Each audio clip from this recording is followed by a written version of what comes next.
तो हमारे दोस्तों, सत्य सनातन के दर्शकों, इस वीडियो में हम रिव्यू करने वाले हैं राजकुमार राव, वामिका गब्बी और जयदीप अहलावत की आने वाली फिल्म यानी कि प्रहार के टीज़र का रिव्यू।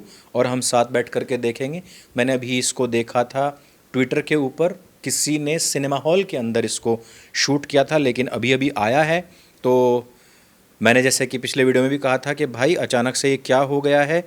मिर्ज़ापुर का टीज़र आ रहा है, उसके बाद में चौहान का टीज़र आ रहा है, उसके बाद में प्रहार का भी टीज़र आ रहा है। तो सबका ही करना पड़ेगा क्योंकि सभी के साथ में कुछ ना कुछ ऐसी चीज़ें जुड़ी हुई हैं। प्रहार का टीज़र पहले एक साथ देखते हैं। योर ऑनर, पिछले 1.5 साल में इस केस के चलते बहुत बार लोगों ने मुझसे ये सवाल पूछे कि जब फोटोज वीडियोस में साफ साफ दिखाई दे रहा है तो हम कसाब को फांसी क्यों नहीं दे रहे। कसाब के मामले में क्यों इतना पैसा, इतना वक्त बर्बाद कर रहे हैं एक आतंकवादी के ऊपर। कुछ देर के लिए अपने आप को 26/11 की रात को इंस्पेक्टर गोविलकर की जगह रख कर देखिए, जिन्हें कसाब ने गोली मारी। तो बहुत ही जाहिर सी बात है कि गुस्सा भरा होगा गोविलकर साहब में। और फाइनली जब कसाब को निहत्था पकड़ा तो गोविलकर साहब ने यह नहीं कहा कि गोली मारो, इसे खत्म करो जल्दी, नहीं। उन्होंने कहा याला मारू नका, हाँ एविडेंस आहे, तो मारो मत, ये एविडेंस। गोविलकर साहब ने ऐसा क्यों किया? इसका बहुत ही सीधा सा जवाब है, इंडिया। और यही कारण है कि कसाब जैसे आतंकवादी को भी कानून के रास्ते पे चलकर उसके गुनाहों की सजा देंगे हम। That's why for the crime of waging war against India, I Ujjwal Nikam ask उज्जवल निगम का that बोल किया। Ajmal Amir Kasab should be hanged till his death.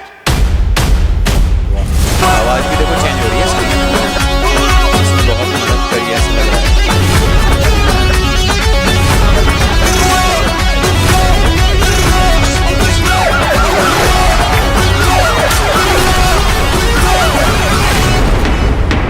India बादशाह वर्सेस आप इस अदालत के, लेकिन ये लोग हैं ना, ये मुझे देखने आते हैं।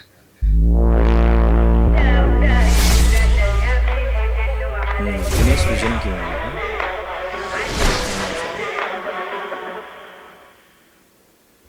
तो 7 अगस्त को आ रही है और इसको 15 अगस्त के ध्यान में रखते हुए ही रिलीज़ भी किया जा रहा है। और फिर क्योंकि 14 अगस्त को 2 और बड़ी मूवीज़ आ रही हैं। तो भाई देखो, पहली चीज़ तो मैं कहूँगा कि राजकुमार राव अच्छा एक्टर तो है।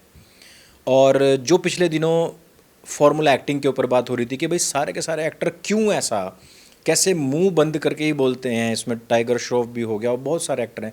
तो ये क्या करते हैं ना, जैसे हॉलीवुड में आप कभी भी हॉलीवुड की मूवी देखोगे ना, कहीं जितनी भी सोफिस्टिकेटेड सी मूवी होंगी, जितने बड़े बड़े एक्टर होंगे ना, मुंह खोल के नहीं बोलते, बहुत ही छोटा सा मुंह खोलते हैं। और जबकि इंडिया में ऐसा नहीं है, यहाँ की शब्दावली, यहाँ की भाषा ही बिल्कुल अलग है।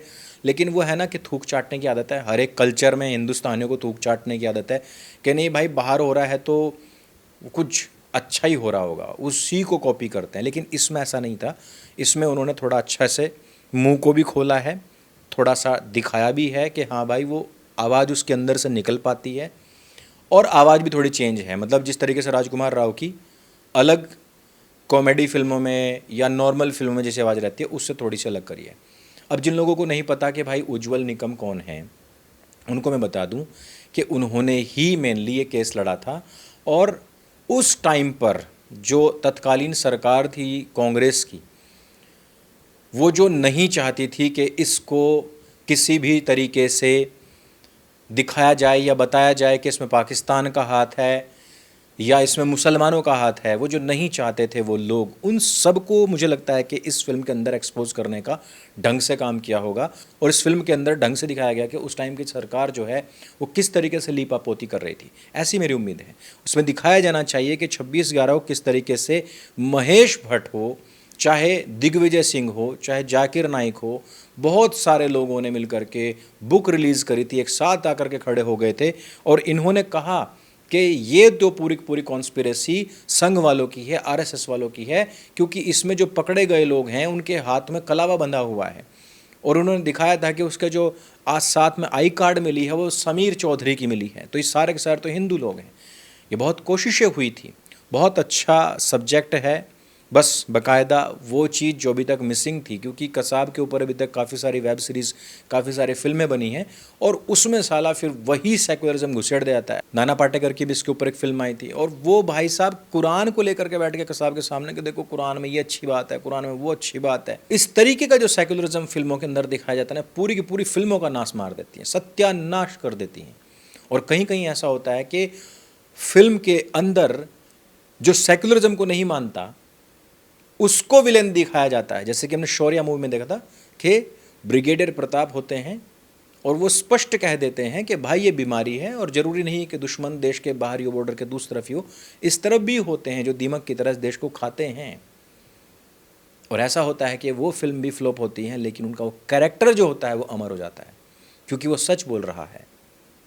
पूरी फिल्म नाना पाटेकर की सच्चाई पर आधारित थी, पर लास्ट में जाकर के नाना पाटेकर ने जो हगा है वो फिर किसी से समेटा नहीं गया। वो फिल्म लोगों ने वहीं के वहीं डिनाई कर दी कि नहीं भाई ये नहीं चल सकता है। कुरान लोगों को क्या सिखा रही है, इस्लाम लोगों को क्या सिखा रहा है, पूरी दुनिया आज उससे त्रस्त है और लोग मान रहे हैं। समस्या ये है कि इन लोगों के तशरीफ में एक सेकुलरिज्म का कीड़ा जो होता है ना, वो इसलिए होता है क्योंकि इनको दर्शक, इनको ग्राहक चाहिए होते हैं। और जब आप ग्राहक ढूंढने के लिए निकलते हो ना, तो फिर आप अपनी क्रेडिबिलिटी खो देते हो। और ग्राहक मिलते हैं अगर आप सच्चाई दिखाओ। धुरंधर ने सच्चाई दिखाई और आज भी मुंबई के सिनेमाज में हाउसफुल चल रही है, वो उतर नहीं रही है। आज की भी स्थिति ये है, भले ही उसका मतलब उन्होंने बता दिया कि भाई इसका लाइफ टाइम रिकॉर्ड ये हो चुका है, तो लोगों ने उसको हाथों हाथ लिया और 3,000 करोड़ रुपए कमा के दिए। तो मुझे लगता है कि जैसे मैंने पिछले वीडियो में कहा था कि कश्मीर फाइल केरला स्टोरी आने के बाद में लोगों में वो करेज आया, अब हम ये चीज़ दिखा सकते हैं। वैसे ही धुरंधर आने के बाद में अब और लोगों का थोड़ा सा करेज खुलेगा और वो अब आगे की जो चीज़ें हैं उनको खुल करके बोल पाएंगे। जैसे सूर्यवंशी मूवी आई थी अक्षय कुमार की, उसमें भी सारी चीज़ें ठीक ठाक दिखाई, लेकिन लास्ट में वही दिखा दिया कि मुसलमान ही ह्यूमन चेन बना करके मंदिरों की रक्षा करते हैं, मुसलमान ही मूर्तियाँ उठा करके जो है सुरक्षित कर रहे हैं। जबकि मैं तुम्हें रियलिटी का एक यहाँ पर वीडियो दिखाना चाहता हूँ। रियलिटी चेक क्या है, किसी ने ऊपर से वीडियो बनाया और उसमें दिखाया कि जो पांडाल लगते हैं, भंडारे लगते हैं और उसमें जो देवी दुर्गा का फ़ोटो बना होता है उसके ऊपर एक मुसलमान थूकता है पहले और फिर लात ही लात बजाता है। कितने सारे में खबरें, यहाँ मैं लगाऊंगा नहीं, पर कितनी सारी ऐसी खबरें हैं। तुम अगर सर्च भी करोगे तो मुसलमानों ने मंदिर के अंदर घुस करके उस पर प्रहार कर दिया, वहाँ पर टट्टी पेशाब कर दिया, मूर्ति तोड़ दी, उसको खंडित कर दिया।